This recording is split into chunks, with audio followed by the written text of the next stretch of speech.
ಕೇರಳದಲ್ಲಿ ಕರ್ನಾಟಕದ ಅಯ್ಯಪ್ಪ ಮಾಲಾಧಾರಿಗಳಿಗೆ ದೌರ್ಜನ್ಯ ಆಗ್ತಾ ಇದೆ, ಅನ್ಯಾಯ ಆಗ್ತಾ ಇದೆ, ದಬ್ಬಾಳಿಕೆ ಮಾಡುತ್ತಾ ಇದೆ ಇಲ್ಲಿನ ಸರ್ಕಾರ. ಪೊಲೀಸರ ಮೂಲಕ ಅವರನ್ನು ತಡೆಯುವಂಥ ಕೆಲಸವನ್ನು ಮಾಡಿದ್ದಾರೆ. ರಸ್ತೆ ಮೇಲೆ ಕುಳಿತು ಭಕ್ತರು ಆಕ್ರೋಶವನ್ನು ಹೊರಹಾಕ್ತಾ ಇದ್ದಾರೆ. ನೂರಾರು ಸಂಖ್ಯೆಯಲ್ಲಿದ್ದಾರೆ. ಅಲ್ಲಿ ಎಲ್ಲ ಅತಂತ್ರರಾಗಿದ್ದಾರೆ. ಈಗ ಅವರು ವಾಹನಗಳನ್ನು ಅಲ್ಲೇ ಸ್ಟಾಪ್ ಮಾಡಿಸಿದ್ದಾರೆ, ಸೈಡ್ಗೆ ಹಾಕ್ಸಿದ್ದಾರೆ.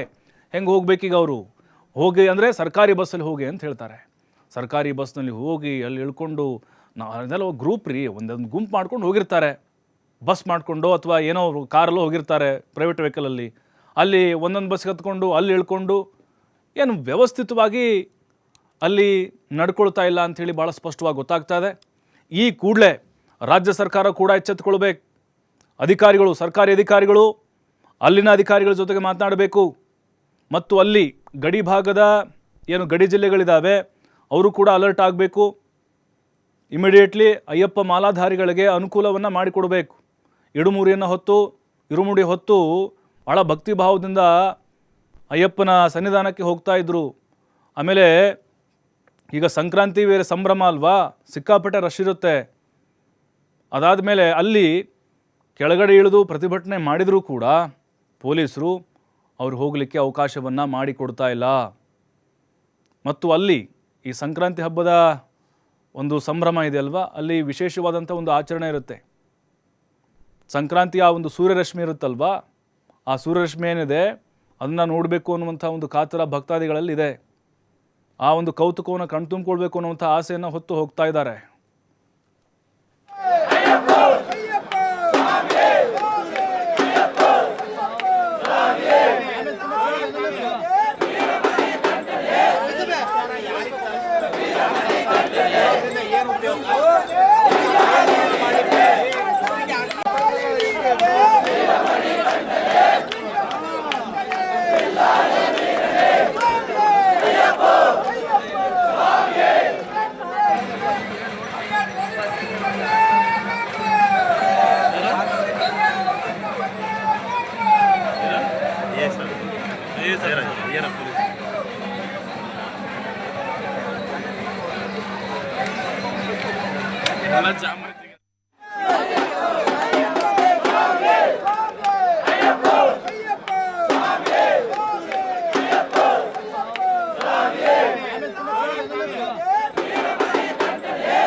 ಕರ್ನಾಟಕದಿಂದ ಶಬರಿಮಲೆಗೆ ಬಂದಿದ್ದೇವೆ. ನಮಗೆ ಕೇರಳ ಸರ್ಕಾರ ಕರ್ನಾಟಕದ ಗಾಡಿಗಳಿಗೆ ಅನ್ಯಾಯ ಆಗ್ತಾ ಇದೆ. ಇದನ್ನು ನಮ್ಮ ಕರ್ನಾಟಕದ CM ಅವರು ದಯವಿಟ್ಟು ಇದನ್ನು ಗಮನಿಸಿ ನಮಗೆ ನ್ಯಾಯ ಕೊಡಬೇಕಾಗಿ ಕರ್ನಾಟಕದ ಎಲ್ಲ ಸ್ವಾಮಿಗಳ ಪರವಾಗಿ ಕೇಳ್ತಾ ಇದ್ದೇನೆ. ಇದು ದಯವಿಟ್ಟು ನಮಗೆ ಅನ್ಯಾಯ ಆಗ್ತಿದೆ. ಸುಮಾರು 10 ಗಂಟೆಯಿಂದ ನಮ್ಮ ಗಾಡಿಗಳನ್ನು ಜಾಮ್ ಮಾಡಿದ್ದಾರೆ. ಅದು ಕರ್ನಾಟಕದ ಗಾಡಿಗಳನ್ನು ಮಾತ್ರ ಜಾಮ್ ಮಾಡಿದ್ದಾರೆ. ದಯವಿಟ್ಟು ಇದ್ರ ಬಗ್ಗೆ ನಮ್ಮ ಕರ್ನಾಟಕದ CM ಅವರು ಗಮನಿಸಿ ನಮ್ಮ ಈ ಸ್ವಾಮಿಗಳ ಯಾತ್ರೆಗೆ ಕೇರಳ ಸರ್ಕಾರಕ್ಕೆ ದಯವಿಟ್ಟು ತಿಳಿಸಿ ನಮ್ಮ ಯಾತ್ರೆಗೆ ಸುಖಕರವಾಗಿ ಆಗಬೇಕಂತ ನಮ್ಮ ಸಿದ್ದರಾಮಯ್ಯನವರಿಗೆ ಮತ್ತೊಮ್ಮೆ ಕೇಳ್ಕೊಳ್ತಿದ್ದೇವೆ. ಸುಮಾರು ಲಕ್ಷಾಂತರ ಜನ ಕರ್ನಾಟಕದವರು ಎರಿಮನೆಯಲ್ಲಿ ಜಾಮ್ ಆಗಿದ್ದಾರೆ. ತುಂಬ ಗಾಡಿಗಳನ್ನ ಪೂರ್ತಿ ಇಲ್ಲಿ ನಿಲ್ಸ್ಕೊಂಡಿದ್ದೀವಿ. ಇದರ ಮೇನ್ ಕಾರಣಕರ್ತವು ನಾವು ಆಗಿ ಎಲ್ಲ ಸ್ವಾಮಿಗಳು ನಮಗೆ ಸಪೋರ್ಟ್ ಮಾಡ್ತಿದ್ದಾರೆ. ದಯವಿಟ್ಟು ಇದ್ರ ಬಗ್ಗೆ ನೀವು ಗಮನ ಹರಿಸಿ ನಮ್ಮ ಕಷ್ಟವನ್ನ ಕರ್ನಾಟಕದ CM ಮತ್ತು DCMಗಳು ಎಲ್ಲ ಮಿನಿಸ್ಟರ್ಗಳು ಗಮನ ಹರಿಸಿ ನಮಗೆ ದಯವಿಟ್ಟು ನ್ಯಾಯ ಒದಗಿಸಿಕೊಡ್ಬೇಕಂತ ಕರ್ನಾಟಕ CM ಸಿದ್ದರಾಮಯ್ಯ ಅವರು, DCM DK ಶಿವಕುಮಾರ್ ಅವರು ಇದನ್ನು ನೋಡಿ ದಯಮಾಡಿ ನಮ್ಮನ್ನ ಸಹಕರಿಸಬೇಕು. ಕೇರಳ ಸರ್ಕಾರಕ್ಕೆ ಗಮನ ತರಬೇಕು. ದಯಮಾಡಿ ನಿಲ್ಲಿಸ್ತಾ ಇದ್ದಾರೆ ಎಲ್ಲ ಸರ್ಕಾರದವ್ರಿಗೆ, ಎಲ್ಲ ರಾಜ್ಯದವರಿಗೂ. ಆಂಧ್ರ ಪ್ರದೇಶ ಆಗ್ಲಿ, ಕರ್ನಾಟಕ ಆಗ್ಲಿ, ತಮಿಳುನಾಡು ಆಗ್ಲಿ 2 ದಿವಸ ಜಾಮ್ ಮಾಡ್ತಿದ್ದಾರೆ. ಸ್ವಾಮಿಗಳು ಏನ್ ಮಾಡ್ಬೇಕು? ಎರಿಮಲೆಯಿಂದ ಪಂಪಗೆ ಎಲ್ಲ ಬರೀ ಕೇರಳ ಬಸ್ಸಲ್ಲಿ ಹೋಗ್ರಿ ಅಂತಿದ್ದಾರೆ.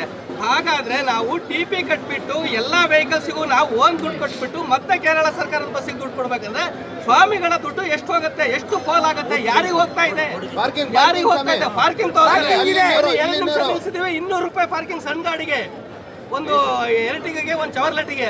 ದೊಡ್ಡ ಗಾಡಿಗೆ 300, ಇನ್ನೂ ದೊಡ್ಡ ಗಾಡಿಗೆ 500 ತಗೊಂತಿದ್ದಾರೆ 2 ನಿಮಿಷಕ್ಕೆ. ಟಿಪಿ ಎಷ್ಟು ತಗೊಂತಾರೆ? ಇಲ್ಲಿಂದ 150ರಿಂದ 200 ಪಂಪಕ್ಕೆ ಹೋಗೋದಕ್ಕೆ ಎಷ್ಟು ಜನ ಸೇರ್ತಾರೆ? ಎಷ್ಟು ಕೋಟಿ ಜನ ಸೇರ್ತಾರೆ? 200 ರೂಪಾಯಿ ಒಂದು ತಲೆಗಂದ್ರೆ ಎಷ್ಟು ದುಡ್ಡು ಆಗುತ್ತೆ? ದಯವಿಟ್ಟು ಮಾಡಿ ಕರ್ನಾಟಕದ ಕೇಂದ್ರ ಸಚಿವರಾದ ಎಚ್ ಡಿ ಕುಮಾರಸ್ವಾಮಿ ಅವರಿಗೆ ಗಮನ ತರಿಸ್ಕೊಂಡು ದಯಮಾಡಿ ಕೇರಳ ಸರ್ಕಾರಕ್ಕೆ ನಿರ್ದೇಶನ ಕೊಡಬೇಕು. ಕುಮಾರಸ್ವಾಮಿ ಅವರು ಕರ್ನಾಟಕ ಜನತೆ ಬೀದಿಲಿದ್ದೀವಿ, ಇವತ್ತು ಸಾಕಷ್ಟು ಕೈ ಮುಗಿ ಕೇಳ್ಕೊತಾರೆ. ದಯವಿಟ್ಟು ಮತ್ತೊಮ್ಮೆ ಕೇಳ್ತೀವಿ, ನಮ್ಮ ಕರ್ನಾಟಕದ ಸ್ವಾಮಿಗಳು ಬೀದಿ ಮೇಲಿದ್ದಾರೆ, ದಯವಿಟ್ಟು ಇದನ್ನು ಗಮನ ಹರಿಸಬೇಕಾಗಿ.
ಈ ಬಗ್ಗೆ ನಮ್ಮ ಜೊತೆಗೆ ಮಾತಾಡಲಿಕ್ಕೆ ಸ್ವತಃ ಅಲ್ಲಿರುವಂತಹ ಅಯ್ಯಪ್ಪ ಮಾಲಾಧಾರಿ ಇದ್ದಾರೆ, ಬಸವರಾಜ್ ಅವರು. ಸ್ವಾಮಿ ನಮಸ್ಕಾರ.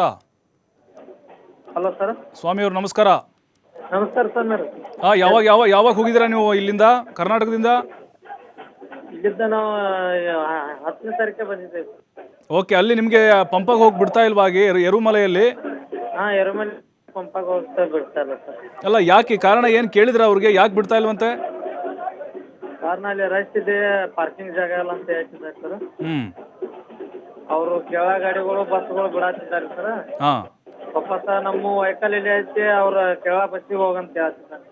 ಅಂದರೆ ಗೌರ್ಮೆಂಟ್ ಬಸ್ಸಲ್ಲಿ ಹೋಗ್ಬೇಕಂತೆ? ಹಾಂ ಸರ್. ಅಲ್ಲ, ಈಗ ನಮ್ಮ ಕರ್ನಾಟಕದ ಅಷ್ಟೇನಾ ಅಥವಾ ಬೇರೆ ಬೇರೆ ರಾಜ್ಯದ್ದು ಈಗ ಹೇಳಿದಾರೆ, ಅವ್ರಿಗೂ ಹೇಳಿದಾರ ಇಲ್ಲೇ ಸ್ಟಾಪ್ ಮಾಡಕ್ಕೆ? ನಮ್ಮ ಕರ್ನಾಟಕ ವೆಹಿಕಲ್ಗಳು ಅಷ್ಟೇ ಇಡ್ತಾರೆ. ನಾವು ಅವ್ರ ಗೌರ್ಮೆಂಟ್ ಬಸ್ ನಾವು ಬಿಡ್ತಾ ಇಲ್ಲ ರೀ. ಹಾಂ. ಹಾಂ ಈಗ ಈಗ ನಾವು ಕೂಡ ಸರ್ಕಾರದ ಗಮನಕ್ಕೆ ತರ್ತಾ ಇದೀವಿ. ಈಗ ಹಾಂ ಸರ್, ನಾವು ಸರ್ಕಾರದ ಗಮನಕ್ಕೆ ತರ್ತಾ ಇದೀವಿ. ಈಗ ಎಷ್ಟು ಜನ ಇದ್ರಿ ತಾವು ಕರ್ನಾಟಕದವರು? ತುಂಬಾ ಜನ ಇದ್ದೀರಿ ಸರ್, ಒಂದು 500 ಜನ ಹೋಗ್ಬೋದು. ಅಲ್ಲ, ಈಗ ಬಿಡ್ತಾರಂತ ಇಲ್ವಾ ಸರ್? ಇನ್ನು ಬಿಡ್ತಾರಂತ ಇಲ್ವಾ ಪಂಪಾವರೆಗೂ ನಿಮ್ಮಲ್ಲಿ?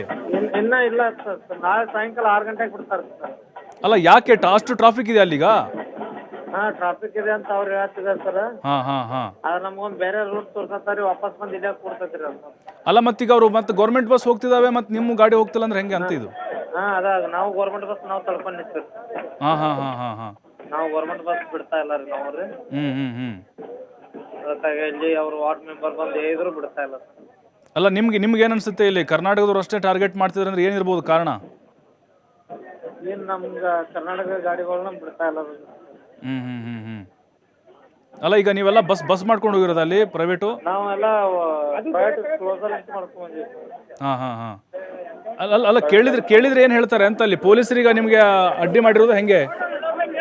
ಪೊಲೀಸರೇ ಅಡ್ಡಿ ಮಾಡ್ತಾ ಇದ್ದಾರೆ. ಈಗ ಯಾರಿಗಾದ್ರೂ ಫೋನ್ ಮಾಡಿದ್ರಾ ಈಗ ನೀವು ಇಲ್ಲಿಯವ್ರಿಗೆ ಫೋನ್ ಮಾಡಿ ತಿಳಿಸಿದ್ರಾ? ಇಲ್ಲಿಯವ್ರಿಗೆ ಯಾರಿಗಿಲ್ಲ ಸರ್, ಇಲ್ಲಿಯ ಲೋಕಲ್ ಅವ್ರು ವಾರ್ಡ್ ಮೆಂಬರ್ ಬಂದು ಹೇಳಿದ್ರು ಬಿಡ್ತಾ ಇಲ್ಲ ಸರ್. ಬೇರೆ ಮೇಲೆ ವಾರ್ಡ್ ಮೆಂಬರ್ ಬಂದಿದ್ದಾರೆ ಸರ್, ಅವ್ರು ಹೇಳಿದ್ರು ಬಿಡ್ತಾ ಇಲ್ಲ. ಅಲ್ಲ, ಈಗ ಕಾರಣ ಅಂತ ಹೇಳಿದ್ರೆ ಟ್ರಾಫಿಕ್ ಪಂಪಾವರೆಗೂ ಸಿಕ್ಕಾಪಟ್ಟೆ ಟ್ರಾಫಿಕ್ ಇದೆ ಅನ್ನುವಂಥದ್ದ, ಅಥವಾ ಇಲ್ಲ ಕರ್ನಾಟಕದ ಗಾಡಿ ಮುಂದೆ ಬಿಡಬಾರ್ದು ಗೌರ್ಮೆಂಟ್ ಬಸ್ ಇಲ್ಲ ಟ್ರಾಫಿಕ್ ಇದೆ ಅಂತ ಹೇಳ್ತಿದ್ದಾರೆ ಸರ್ ಅವರು. ಅಲ್ಲಲ್ಲ ಗೌರ್ಮೆಂಟ್ ಬಸ್ಸಿಗೆ ಹತ್ತಿದ್ರೆ ಅವ್ರಿಗೆ ಆದಾಯ ಬರುತ್ತಲ್ಲ ಆ ಕಾರಣ ಏನಂತಲ್ಲಿ ಆ ಕಾರಣ ಹಿಡಿದು ಮಾಡತ್ತಿದ್ದಾರೆ. ಹಾಂ ಹಾಂ ಹಾಂ ಇಲ್ಲಿ ದೊಡ್ಡಪಾದ ಅಂತೇಳಿ ಇನ್ನೊಂದು ಇದೆ ಸರ್, ಅದನ್ನು ಬಂದ್ ಮಾಡಿದ್ದಾರೆ. ಕರೆಕ್ಟ್ ಅಲ್ಲ ಒಳಗಾಚೆ ನಡ್ಕೊತ ಹೋಗ್ತಿದ್ರು ಸರ್, ಹ್ಮ್ ಅಲ್ಲಿ ಬಂದ್ ಮಾಡಿ ಇದ ವೆಹಿಕಲ್ದಾಗ ಹೋಗ್ಬೇಕಂತೇಳಿ ಅವ್ರ ಈ ಟಾರ್ಗೆಟ್. ಅಲ್ಲ ನಾವು ಈಗ ನಿಮ್ಮ ಬಗ್ಗೆನೇ ಮಾತಾಡ್ತಿದ್ವಿ, ನಾವು ಮುಖ್ಯಮಂತ್ರಿಗಳ ಗಮನಕ್ಕೆ ತರ್ತಾ ಇದೀವಿ ಬಸವರಾಜ್ ಅವರೇ. ಹಾ ಸರ್, TV5 ಕಡೆಯಿಂದ ಒಂದು ವ್ಯವಸ್ಥೆ ಮಾಡಿಸ್ತೀವಿ ನಾವು. ಹಾ ಓಕೆ ಸರ್, ಜಲ್ದಿ ಮಾಡ್ತೀವಿ ಅದ. ಖಂಡಿತ. ಬಟ್ ಇನ್ನೊಂದು ನಮ್ಗೆ ಅನುಮಾನ ಅಂತಂದ್ರೆ, ಈಗ ಮೊನ್ನೆ ಇದು ಒಂದು ಮನೆ ಕಟ್ಟೋದು ಇದು ಸರ್ಕಾರದ ಇದಾಗಿತ್ತು, ಕೇರಳದವರು ನಮ್ಮ ಮೇಲೆ ಇದು ಮಾಡಿದ್ರು, ಕರ್ನಾಟಕದ ಮೇಲೆ. ಆ ಕಾರಣ ರಾಜಕೀಯ ಏನಾದ್ರು ಮಾಡ್ತಿದಾರ ಅಂತ ಇಲ್ಲಿ? ಏನಾದ್ರು ನಮ್ಗೇನು ಗೊತ್ತಾಗ್ತಾ ಇಲ್ಲ ಸರ್. ಹಾ ಈಗ ಮತ್ತೆ ಹೆಂಗೆ ನಿಮ್ಗೆ ಅಲ್ಲಿ ವಸತಿ ಹೆಂಗೆ, ಊಟ ವಸತಿ ಹೆಂಗಿದ್ರಿ? ಈಗ 10ನೇ ತಾರೀಕಿಂದ ಅಲ್ಲಿ ಲಾಕ್ ಆಗಿದ್ದೀರಾ ಅಂತ ಹೇಳ್ತಾ ಇದೀರಿ. ಇಲ್ಲ ನಾವು ಬಂದ್ ಇವತ್ತು ಬೆಳಿಗ್ಗೆ 9:30 ಗಂಟೆಗೆ ಬಂದ್ ಲಾಕ್ ಆಗಿವಿ ಸರ್. ಹಾ ಸರ್ ನಾವು ಬಾಲ್ಕೋಟದಿಂದ ಬರ್ಬೇಕಾದ್ರೆ 2 ದಿನ ಆಗಿದ್ದೀವಿ. ಅಲ್ಲ ಈಗ ನಿಮ್ಮ ಗಾಡಿ ಎಲ್ಲಿ ಪಾರ್ಕ್ ಮಾಡಿದಿರಿ? ಈಗ ರಸ್ತೆ ಮೇಲೆ ಇಲ್ಲೇ ಇದೇವ್ರಿ ಸರ್, ಚಾರ್ಜಸ್ ತಗೋತಾರೆ. ದೊಡ್ಡ ವಸೂಲಿ ಮಾಡು ಇದು ಮಾಡಬೇಕು. ಅಲ್ಲ ಪೊಲೀಸರು ಏನಾದ್ರು ಜೋರ್ ಮಾಡಿದ್ರ ನಿಮ್ಗೆ ಅಂತ ಅಲ್ಲಿ ಏನಾದ್ರು ಆವಾಜ್ ಹಾಕೋದು ಏನಾದ್ರು ಮಾಡಿದ್ರಾ? ಇಲ್ಲ ಸರ್, ಅವಾಜ್ ಹಾಕ್ತಾ ಇದ್ದಾರೆ ಹಂಗ. ಈಗ ಕರ್ನಾಟಕ ಸರ್ಕಾರ ಕೂಡ ವ್ಯವಸ್ಥೆ ಮಾಡುತ್ತೆ, ಆದಷ್ಟು ಬೇಗ ಇದು ಅಧಿಕಾರಿಗಳ ಗಮನಕ್ಕೆ ಹೋಗುತ್ತೆ. ಬಸವರಾಜ್ ಅವರೇ, ತಲೆ ಕೆಡಿಸ್ಕೋಬೇಡಿ. Okay sir, okay. ಅಲ್ಲ ಬಟ್ ಈಗ ನಿಮ್ಗೆ ಅಲ್ಲಿ ತಾತ್ಕಾಲಿಕವಾದಂಥ ವ್ಯವಸ್ಥೆ ಏನಾದರೂ ಅಧಿಕಾರಿಗಳು ಮಾಡ್ತಿದಾರ ಅಂತ ಸ್ಥಳಕ್ಕೆ ಬಂದು? ಇಲ್ಲ ಸರ್, ಏನೂ ವ್ಯವಸ್ಥೆ ಇಲ್ಲ ಸರ್ ಏನು. ಅಲ್ಲ ನೋಡಿ, ನಿಮ್ಗೆ ಅಲ್ಲೇ ಏನೋ ಭಾಳ ಇರುಮುಡಿ ತೆಗೆದುಕೊಂಡು ಭಾಳ ಹರಕೆ ಹೊತ್ಕೊಂಡು ಹೋಗ್ತಾ ಇರ್ತೀರಿ. ಹಿಂಗಾಗ್ಬಿಟ್ರೆ ಸಹಜವಾಗಿ ಬೇಸರ ಆಗುತ್ತೆ ಅಂತ ಇದು ಅಲ್ವಾ? ನಮ್ಮ ಕರ್ನಾಟಕದವ್ರಿಗೆ ಯಾಕೆ ಹಿಂಗೆ ಮಾಡ್ತಾರೆ ಅಂತ. ಏನೋ ಸರ್. ನಾವು ವ್ಯವಸ್ಥೆ ಮಾಡಿಸ್ತೀವಿ ಬಸವರಾಜ್ ಅವರೇ, ತಲೆ ಕೆಡಿಸ್ಕೊಬಿಡಿ. ಓಕೆ ಥ್ಯಾಂಕ್ ಯು ಬಸವರಾಜ್ ಅವರೇ. ನೋಡಿ ಅಲ್ಲಿಯ ಮಾಲಾಧಾರಿ ಕರ್ನಾಟಕದ ಮೂಲದವರು, ಅದರಲ್ಲೂ ಬಾಗಲಕೋಟೆಯವರು ಅಂತ ಹೇಳ್ತಾ ಇದ್ರು. ಇವತ್ತು ಬೆಳಗ್ಗೆ ಹೋಗಿ ಲಾಕ್ ಆಗಿರೋದು. ಕೆಲವೊಬ್ಬರು ಮೊನ್ನೆಯಿಂದಲೇ ಲಾಕ್ ಆಗಿದಾರಂತೆ. ಕೇರಳ ಪೊಲೀಸರು ಬಂದು ಟ್ರಾಫಿಕ್ ಇದೆ ಅನ್ನುವಂಥ ಕಾರಣ ಹೇಳ್ತಿದಾರಂತೆ. ಬಟ್ ಸರ್ಕಾರಿ ಬಸ್ಗಳೆಲ್ಲ ಬೇರೆ ವೆಹಿಕಲ್ ಹೋಗ್ತಾ ಇದ್ದಾವೆ. ಕರ್ನಾಟಕದ ವೆಹಿಕಲ್ ಮಾತ್ರ ಅಲ್ಲಿ ತಡೆದಿದ್ದಾರೆ ಅಂದರೆ ಖಂಡಿತವಾಗ್ಲೂ ಪಿಣರಾಯಿ ವಿಜಯನ್ ಸರ್ಕಾರ, ಪಿಣರಾಯಿ ವಿಜಯನು ಇದನ್ನು ಹೇಳಿ ಮಾಡಿಸ್ತಾ ಇದ್ದಾರೆ ಅಂತ ನಮಗನ್ನಿಸ್ತಾ ಇದೆ. ಇದರಲ್ಲಿ ಯಾವುದೇ ಅನುಮಾನ ಇಲ್ಲ. ಮೊನ್ನೆ ಕಾಂಗ್ರೆಸ್ ನಾಯಕರದ್ದು ಕರಳು ಚುರಂತು ಇಲ್ಲಿ ಕೋಗಿಲಿ ಲೇಔಟ್ನಲ್ಲಿ ಮನೆಗಳು ನೋಡೋದು ಹಾಕಿದಾಗ, ಈಗ ಯಾರ್ದು ಚುರಂತಿಲ್ವಲ್ಲ. ಕರ್ನಾಟಕದ ನಮ್ಮ ಭಕ್ತರೇನಿದ್ದಾರೆ ಅಲ್ಲಿ ಅತಂತ್ರರಾಗಿದ್ದಾರೆ, ಬೀದಿ ಪಾಲಾಗಿದ್ದಾರೆ, ಊಟ ಇಲ್ಲ ಅವ್ರಿಗೆ, ನೀರಿಲ್ಲ ಅವ್ರಿಗೆ, ಅವ್ರ ಕಷ್ಟ ಕೇಳೋರಿಲ್ಲ. ನಮ್ಮ ಕನ್ನಡಿಗರ ಥರ ವಿಶಾಲ ಮನೋಭಾವ ಇರಲ್ಲ ಅಲ್ಲಿ. ಬೇರೆ ರಾಜ್ಯದವರು ಅಂತ ಹೇಳಿದ್ರೆ ವಿಲನ್ ಥರ ನೋಡುವಂಥ ಕೆಲವೊಂದು ಮನಸ್ಥಿತಿಗಳಿರ್ತವೆ. ಹಾಗಾಗಿನೇ ಕೂಡಲೇ ಸರ್ಕಾರ, DCM CM ಹಾಗೆ ಅಧಿಕಾರಿಗಳು ಮತ್ತು ಇನ್ನುಳಿದಂಥ ಹಿರಿಯ ಅಧಿಕಾರಿಗಳೇನಿದ್ದಾರೆ ಎಚ್ಚೆತ್ತುಕೊಂಡು ಅಲ್ಲಿನ ಅಧಿಕಾರಿಗಳೊಂದಿಗೆ ಮಾತನಾಡಿ ನಮ್ಮ ಕನ್ನಡಿಗ ಅಯ್ಯಪ್ಪ ಮಾಲಾ ಭಕ್ತಾದಿಗಳಿಗೆ ಒಂದು ಸೂಕ್ತವಾದಂಥ ವ್ಯವಸ್ಥೆಯನ್ನು ಮಾಡಬೇಕು. ಅವರ ವೆಹಿಕಲ್ಗಳು ಸರಳವಾಗಿ ಹೋಗಬೇಕು. ಯಾಕಂದರೆ ಪಂಪಾವರೆಗೂ ಸುಮಾರು 150ರಿಂದ 200 ಕಿಲೋಮೀಟರ್ ಇದೆ. ಇರುಮಲೆಯಿಂದ ಬಸ್ನಲ್ಲಿ ಹೋಗೋಕ್ಕಾಗಲ್ಲ, ಕಷ್ಟ ಇದೆ. ಎಲ್ಲ ಬಸ್ ವ್ಯವಸ್ಥೆ ಮಾಡೋಕ್ಕಾಗುತ್ತೆ ಅವ್ರಿಗೆ? ಇಲ್ಲ, ಅವ್ರಿಗೆ ಆದಾಯ ಬರಬೇಕು ಅನ್ನುವಂಥ ಒಂದು ಸ್ಟ್ರಾಟಜಿಯನ್ನು ಮಾಡ್ತಿದ್ದಾರೆ ಅಷ್ಟೇ, ಅದು ಬಿಟ್ಟರೆ ಏನೂ ಇಲ್ಲ. ಬಟ್ ಕರ್ನಾಟಕ ಇಲ್ಲಿ ಪದೇ ಟಾರ್ಗೆಟ್ ಆಗ್ತಾ ಇದೆ. ಕನ್ನಡಿಗರನ್ನ ಕೆಣಕುವಂತಹ ಕೆಲಸ ಕೇರಳ CM ಪಿಣರಾಯಿ ವಿಜಯನ್ ಮಾಡ್ತಾ ಇದ್ದಾರೆ.